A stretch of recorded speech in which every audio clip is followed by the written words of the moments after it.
So I'm Heikki Kråkström. I'm from University of Turku, study of religion, and I'm a PhD student, and I've just started my work this autumn. My title for this presentation is Describable and Indescribable in Psychedelic Experiences. And as I'm in very early stages, so my study is still taking form at this point. So in this presentation, I'm going to go through some background, theory and methods, data, goals, and then some preliminary observations from the data, so not actual results yet. So what I'm trying to do in my study is that I'm interpreting describable and indescribable elements from psychedelic experiences. And what I mean here is sort of mystical type experiences, so not just mystical experiences per se, but trying to take sort of more wider scope of experiences in account. And I am doing my interpretation based on narrative reports that detail these experiences by the experiencers themselves. And my approach comes from the study of religion and the study of esotericism, but I will also discuss with the fields of psychology and philosophy. So what do I mean by this describe? So these are different sort of sensory experiences, mainly internal phenomenology in the experience, such as mental imagery, so visual, audio, bodily feelings, emotions, so on. And then I will also look into this external phenomenology, mainly sort of like distortions in external sensing. So, for example, vivid experiences in nature and surroundings, which is very common, sort of increased appreciation and meaning of external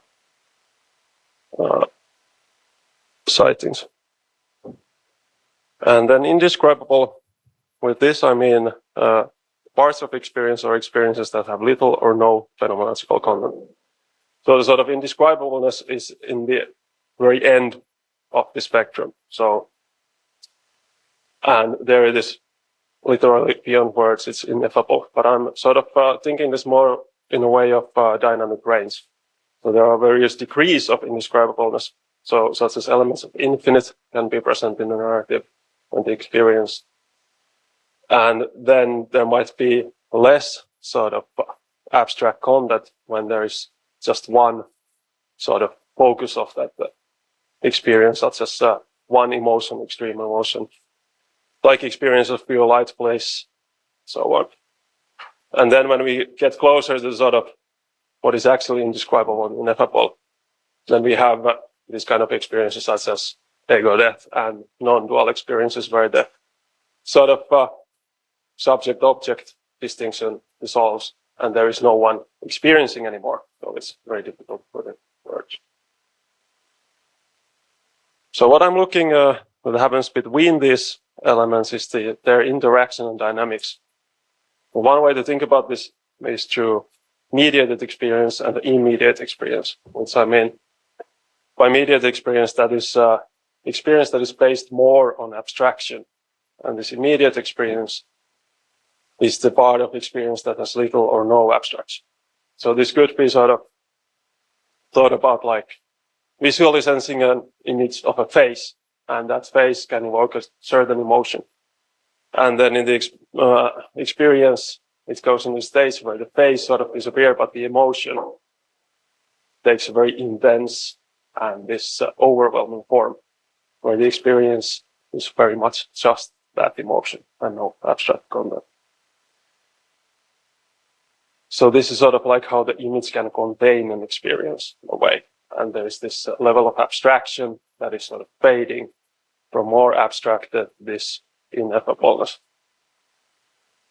And this can also mean sort of that the boundaries of abstraction get confused or sort of contested. And this is like these images or sounds or others that are experienced in a very vivid way, that they have very sort of felt sense of meaning, for example, that the sort of indescribable part of the abstract is sort of radiating through from there. And one other thing that I was thinking about here was that yesterday there was Aidan, who talked about psychocryptic and psychedelic. So in a way, the more abstract-based experience is the psychocryptic, and where the experience is sort of revealed is the psychedelic, where the sort of experience manifests in itself without any sort of disguise, so to say. Another thing that I'm looking at here is this experiential understanding. So I'm thinking about this as a form of insight and sort of dynamic between direct knowing and indirect knowing.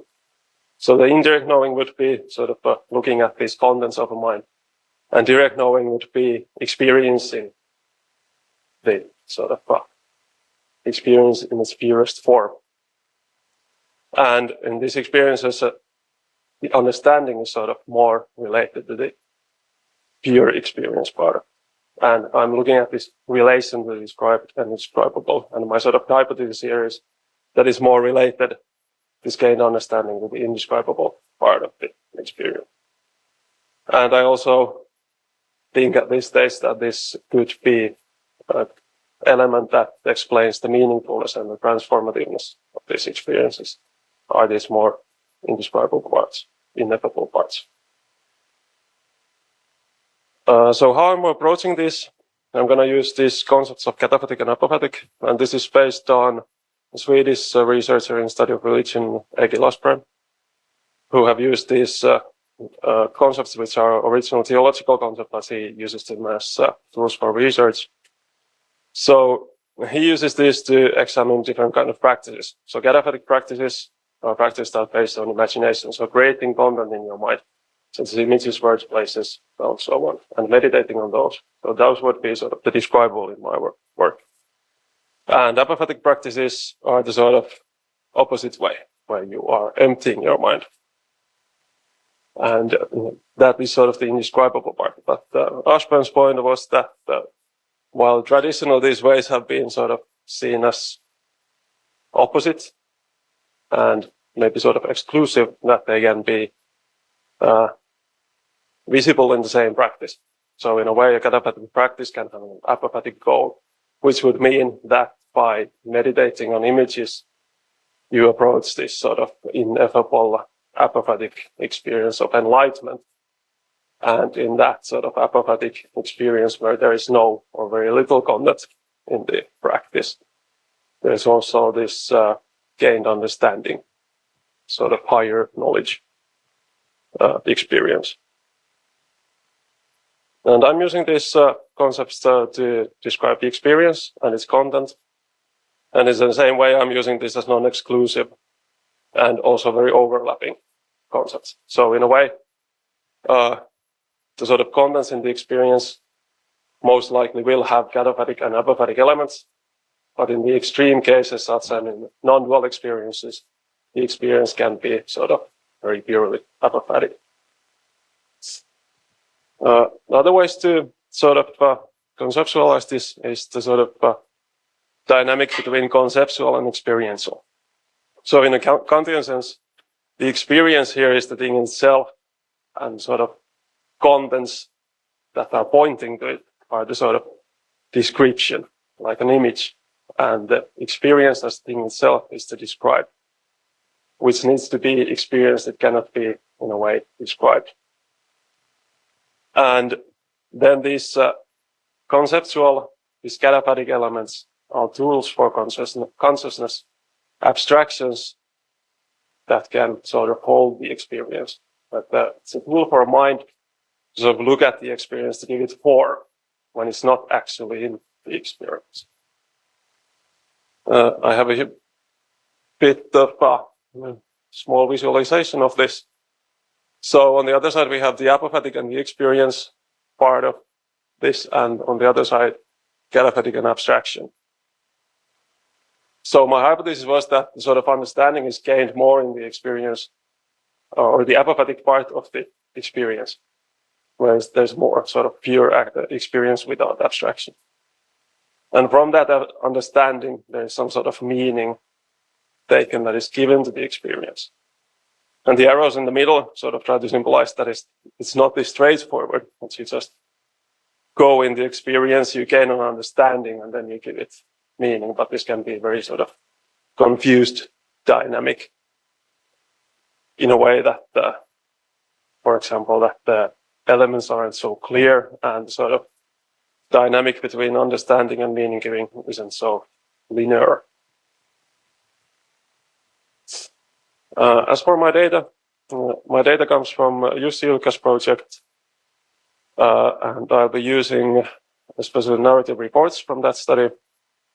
And for this purpose, I have 138 psychedelic experiences reports, and I will also use answers to thematic questions, especially about insight experiences, as I will use that for the sort of trying to understand the experience of understanding. And possibly other background info, other questions, especially if I can see sort of some definite dynamics in the experiences. For example, that the apophatic elements increase in sort of multiple peaks instead of just one peak, if that is related to, for example, which substance has been used. And my goals for this study, what I'm trying to do, I'm trying to approach the sort of what is classically understood as the mystical, the indescribable, the ineffable, the apophatic. And to understand what the part of the experiential understanding is that, what is relation to cataphatic and apophatic is, and how this sort of apophatic elements could be what explains the meaning and transformativeness of these experiences. And I also want to look at the sort of dynamics between these cataphatic and apophatic elements. What kind of changes there are, distortions, rearrangements. For example, if a more apophatic part of the experience can sort of manifest in the rearrangement of the cataphatic part.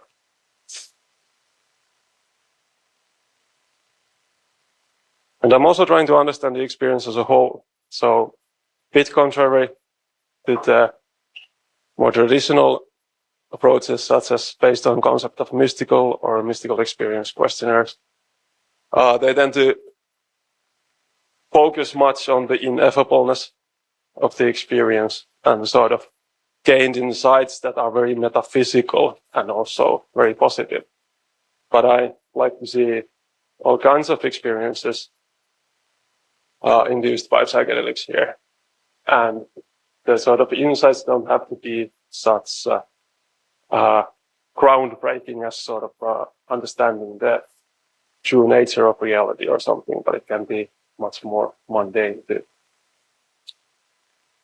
And the experiential understanding as an insight, and how that is positioned spatially and temporally in the experience. So where it is in the experience in related to the cataphatic and apophatic elements, and when does this happen, and how it's related to all of the other elements.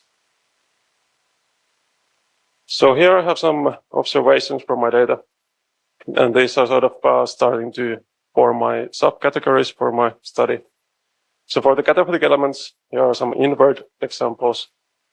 For example, that I see that I'm a deer that is caught in barbed wire and trying to escape. So this very weird experience, visual experience of being a deer caught in a setting. And then oddward experiences, for example, appreciation for nature, where the rain does not look so impossibly beautiful. So this increased meaning giving to something external. And then also this sort of mixed, where you have sort of a normal setting, but there is something really out of place coming, like, for example, a tentacle growing from the soap. For the apophatic elements, I have categorized like bodily experiences. So common are these like experiences of the body disappearing, not being aware, because as my body was slowly dissolving, and this is related to a bright light at the end of a tunnel. And experiencing your body being vaporized into billions of tiny dust particles. And sort of emotional apophatic experiences, such as experiences of total bliss or pure energy, extreme joy and happiness.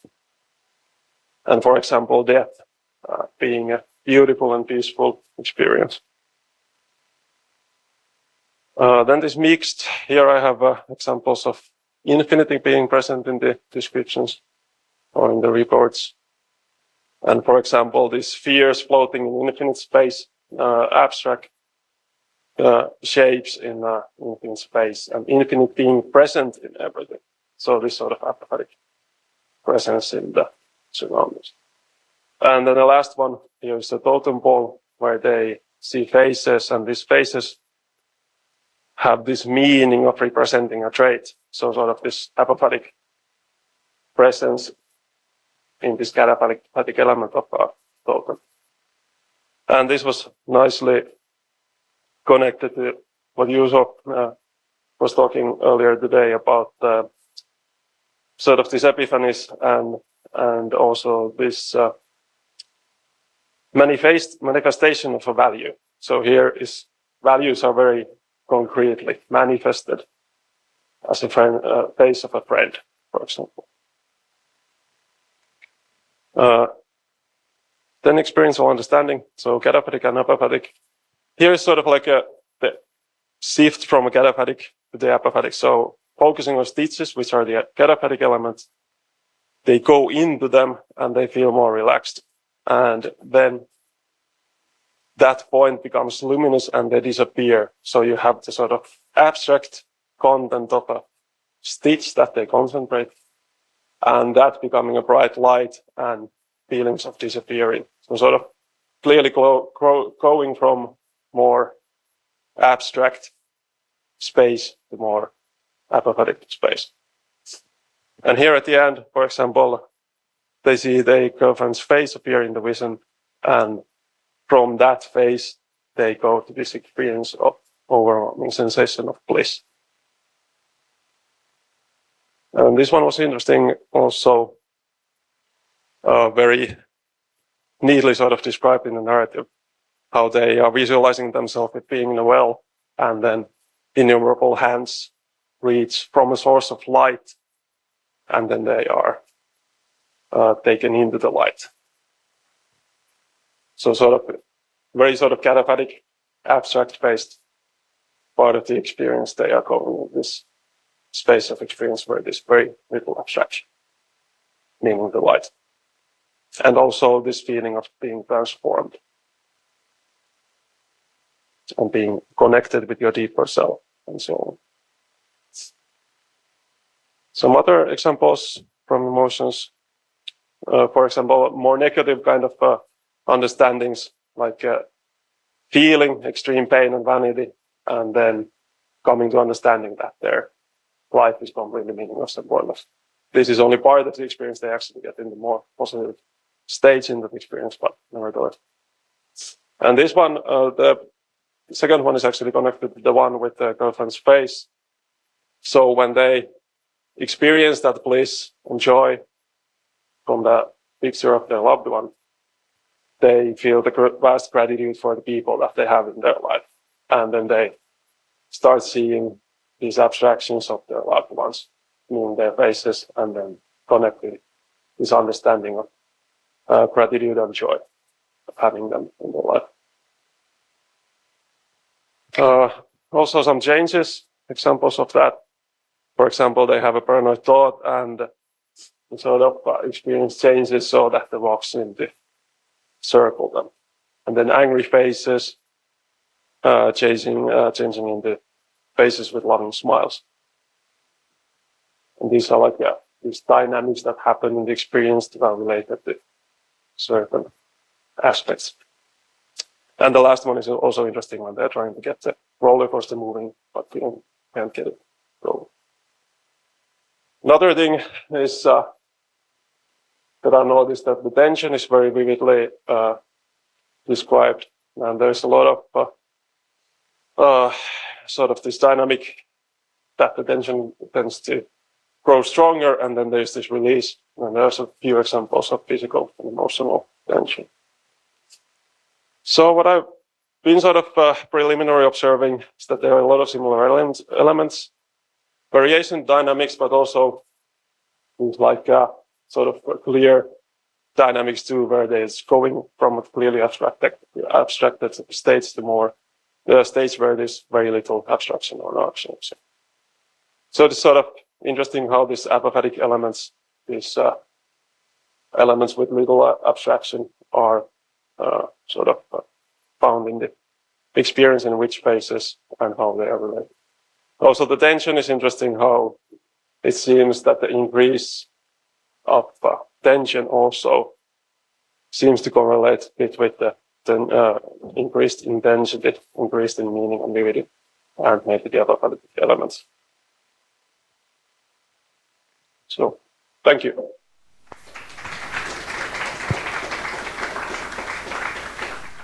So, thank you, Heikki, for your wonderful presentation. And there is some time for questions.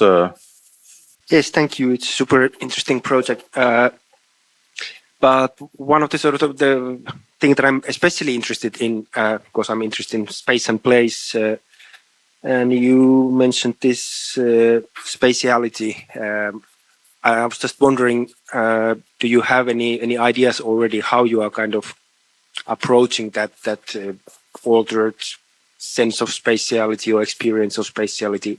I mean, like, theoretically speaking, do you have any like concepts or ideas as of yet?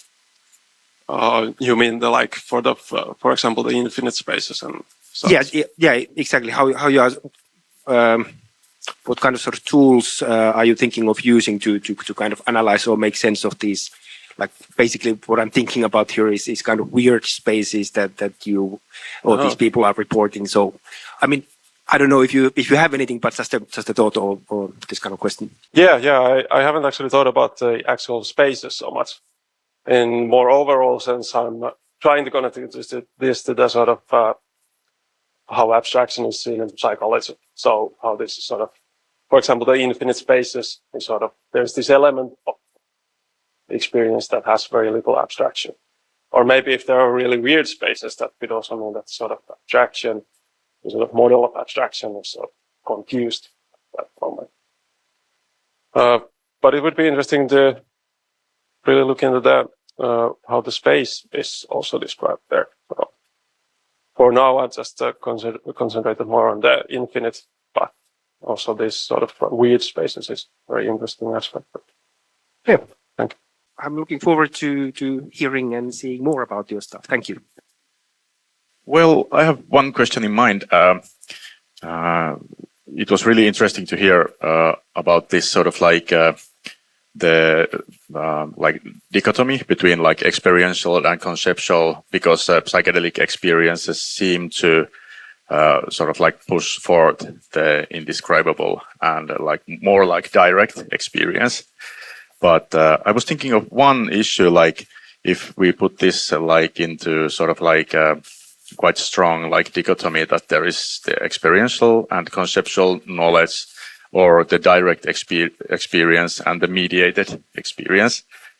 And then I was thinking about this, like the direct experience from the senses, which seems to be heightened during like psychedelic trips, for example. Aldous Huxley was writing about this reducing wall, which is like in our brains or in our minds, which blocks like certain stimuli from our mind. And a similar concept can be found from the Freudian theory, like from the theory of unconscious, and especially the like action of repression, which is unconscious and not so conscious. So I don't know how to put it into like a well put like question, but isn't also like unconscious repression of sensory stimuli sort of like mediation? I don't know. Does this make any sense? Yeah, well, I guess if I'm sort of trying to answer to sort of the dichotomy between mediated and immediate. So what I'm trying to do, even though I have to use this sort of natural language and so on, which sort of gets us towards dichotomies and dualism, I'm trying to deal with this sort of more as a dynamic sense. So the sort of immediate experience can be there, but it's very rare. So usually there is some sort of immediation and being mediated at the same time present in there. In a way, sort of like the sort of meaning is sort of leaking from a content in your consciousness. And it's very vivid. So it can be sort of thought as a sort of event horizon where there's sort of this radiation of meaning coming from there without actually going into the black hole of experience itself. But the experience is still present in there, but not just so purely. Okay. Any more questions? We have a time for like a small question. Yeah. Okay. Feel free. Yeah, there's a bit of a broader one, but in my head, like the difficulty of like the describability and undescribability of psychedelic experiences is like a more broader problem that exists with like any kind of experience, but it's like more pronounced in psychedelics compared to, let's say, falling in love or breaking up, because more people have had that experience, so they're able to like relate to it. And so like the thing I'm thinking about is, if this is more pronounced in psychedelics, but it's still a problem in the rest of communication that we have like figured out to some extent, are there like low hanging fruits that you expect in like the rest of communication space that like psychedelics people haven't exploited yet? If that makes sense. Well, thank you. I think I'm get a feeling what you're trying to ask, but sort of like what can be sort of can there be some sort of sense gains in more mundane experiences? So in a way, this is the same as sort of what happens when we have a word and we are referring to something with that word. So the sort of insight that you get is in a way very mundane, but it's also very profound. So what is in psychedelic experiences, in my thinking, happens is that it just becomes so sort of unescapable. Seeing that sort of that what we use in our consciousness are just sort of abstractions for something that is there, the experience. And I think this has been described in philosophy, but I guess just from reading from text, it can be more difficult to get, but I wouldn't say that it's impossible. Thank you. Okay. Thank you, Heikki, for your presentation. Really looking forward to reading. Thank you.